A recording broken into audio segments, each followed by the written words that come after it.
The Battle of the Neman River was the second greatest battle of the Polish-Soviet War. It took place near the middle Neman River between the cities of Suwałki, Grodno and Białystok. After having suffered almost complete defeat in the Battle of Warsaw, Mikhail Tukhachevski's Red Army forces tried to establish a defensive line against Józef Piłsudski's counter-attacking Polish army, running northward from the Polish-Lithuanian border to Polesie, and centering on Grodno. Between September 15 and September 25, 1920, the Poles outflanked the Soviets, once again defeating them. After the mid-October Battle of the Sedzara River, the Polish army had reached the Tarnopol-Dubno-Minsk-Drezа line. Although this part of the conflict is usually referred to as a battle both in Polish and Russian historiography, some historians argue that it was more of a military operation with a series of battles fought often several hundred kilometers apart. Prelude. Following the Battle of Warsaw in mid-August, the armies in the center of the Russian front fell into chaos.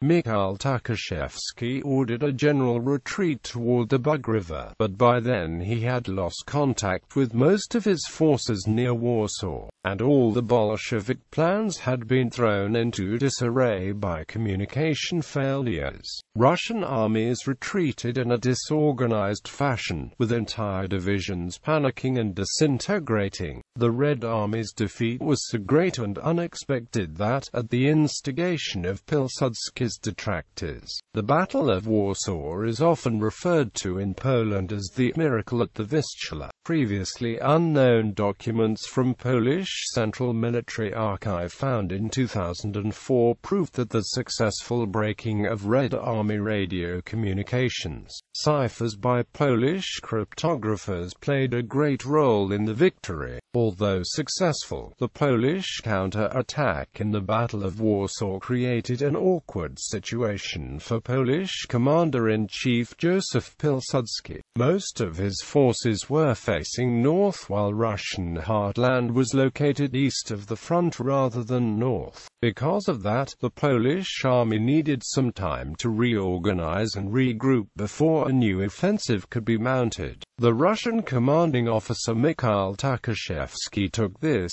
as an opportunity to establish a new defensive line along the Niemen River, initially safe from Polish forces. The new Soviet line ran from the Russian-Lithuanian demarcation line in the north to the dense forests and swamps of Polesie, with the city of Grodno as a pivot. Opposing forces. Both the Polish army and the opposing Red Army suffered heavy casualties in the course of war, and especially during the Russian summer offensive of 1920. Moreover, both opposing armies were still in the phase of organization. By August, the Poles mobilized almost 1 million men, which allowed them to reinforce most frontline units to approximately 50 to 60% of the nominal strength. Out of the number, almost 350,000 were in active service on the Eastern Front, while the rest served in other units or were still training. The Polish brigades and divisions were usually ill-equipped but were commanded by experienced officers, veterans of the Great War and the subsequent Polish-Ukrainian War. Moreover, with fresh forces arriving to the front almost every week, the reserves of the Polish CIC were sufficient for waging an offensive war. The Red Army suffered heavy casualties in the Battle of Warsaw in August and lacked organization. Although the reserves of fresh and trained recruits were almost unlimited, the Russian units lacked experienced officers. Also, in the course of the war, the Soviet forces lost large parts of their artillery, which was usually used on the battlefield as a last stand against the assaulting enemy. This tactic allowed the Poles to outgun their enemies. Also, the Russian air forces were almost non-existent, while the Polish army could use its few aeroplanes to successfully disrupt enemy moves and conduct intelligence operations. The Red Army was organized in several fronts.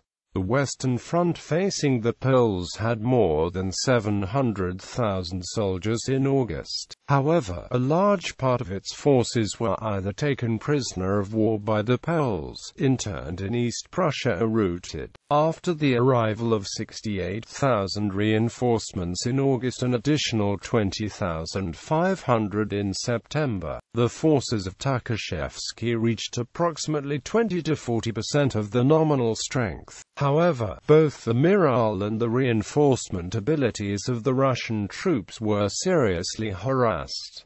Polish Army. The order of battle of the Polish Army is after the reorganization of September 11th. The position of units as of September 15, 1920. The armies and divisions are listed north to south.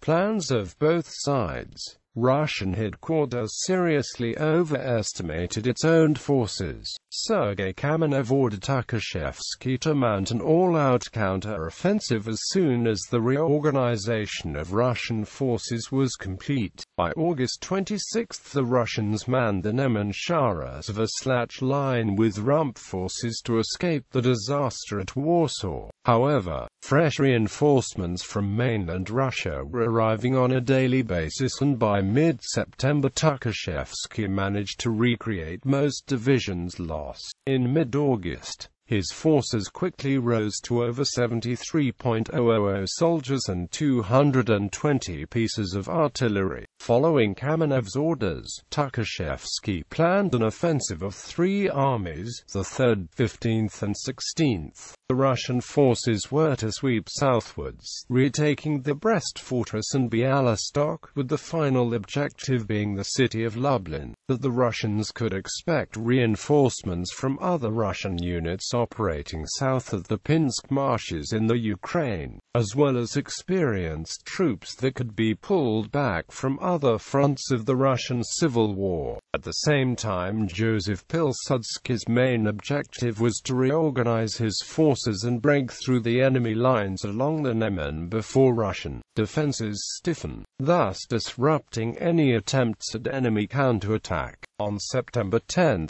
during a staff meeting with his generals, Piłsudski proposed a plan of a major operation near Neman and Neman rivers. Two Polish armies were to tie down main Russian forces by a frontal attack aimed at Grodno and Białystok. Simultaneously, a strong force detached from the Second Army was to outflank the Russians from the north, through a strip of land between Szczecin and Grodno occupied by Lithuanian forces, and attack the Russian army from behind, in the vicinity of Lida. In the south, the Fourth Army was to assault Białystok and prepare to close the encirclement. The first action took place on the 20th of September, with the 21st Division attacking Grodno, supported by the Volunteer Division and the 3rd Legionary Division on either flank. Between 23 to 25 Sept, the battle was evenly balanced. However, the flanking attack by Gen. Osinski's Suwałki Group, the 1st Legionary Division, and the 1st Lithuanian Byelorussian Division from Szczecin, took Grodno on the 23rd of September, and cut the Soviet Three Armies supply line at the Grodno-Wilno Railway. The Polish cavalry reached Radin and then Lida. On the 26th of September, Gen. Tukhachevski's cavalry took Pinsk, cutting the Soviet IV Army's supply line. Tukhachevski ordered a retreat. Additional reading: Lech Wyszitelski, Wojna Polsko-Rosyjska 1919-1920, Warsaw, Bellona, ISBN 97883111934-5. Witold Lorinovich, Battle of Warsaw 1920, Hetman USA, org. Polish Military Collectors Association. Retrieved October 13, 2011. Grzegorz Nowik, Zanam Zalamano Enigmy. Polski Radio EY Podczas z Bolshevika Roja 1918-1920. Warsaw, ORYTM. p. 1054. ISBN 97883-7399-099-9.